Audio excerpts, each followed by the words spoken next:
I'll start with the economy because that's quite key for most young people. Like many countries, external shocks and internal mismanagement has affected Ghana's economic growth. So I'm quite interested. What is your strategy for stabilizing and growing the economy? I'll start with you, Kofi Akpaloo. Oh, okay. My strategy is very simple. We have this plan that we are going to rescue Ghana. What we're going to do is that we are going to pump money into the economy to generate demand activities so that whatever you are selling, people will have money to buy. And then you'll be able to produce more and engage the service of other people so that they will get jobs.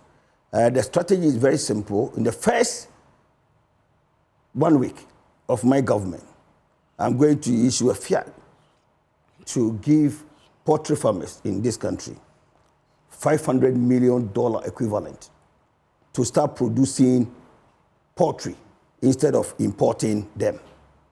We want to cut down on importation.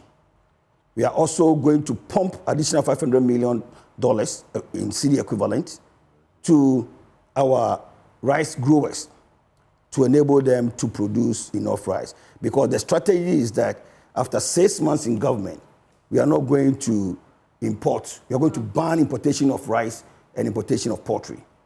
It's going to be home-based, homegrown based. And then another strategy is that we want to mobilize Ghanaians everywhere to come together, to pool resources together, to start controlling our natural resources. All these years, we've been giving our natural resources to foreigners. So foreigners have been controlling our resources. Gold is being controlled by Newmont, Anglo Gold, Goldfields, and the rest. If you take the oil, it's Tala Oil, Anadaco, Cosmos Energy. The way we are going with this direction, we are going nowhere. We need to come back home, and to do that, we want to mobilize resources among ourselves so that we can invest our monies together to where we don't have the expertise. We can now engage the services of other people from somewhere so that we pay them for their services, not to dash our resources to them. So resources like bauxite, lucky for us as a country, we have VACO. We are going to build a refinery to add value to our bauxite so that we can produce alumina to feed VACO. And VACO will turn it into aluminium.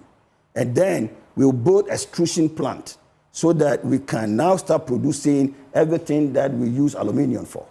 The same thing applies to manganese. The same thing applies to lithium and the rest. All our natural resources, we want to own it, control it, instead of dashing it to foreigners. I have 1 more minute for you before I would have to ask a follow-up question. Where do you plan to get this $500 million from? Yeah, the monies are no problem, and it can never be a problem. Where would you get it from? Yeah, the monies are sitting at the Bank of Ghana. Time is up. Let me...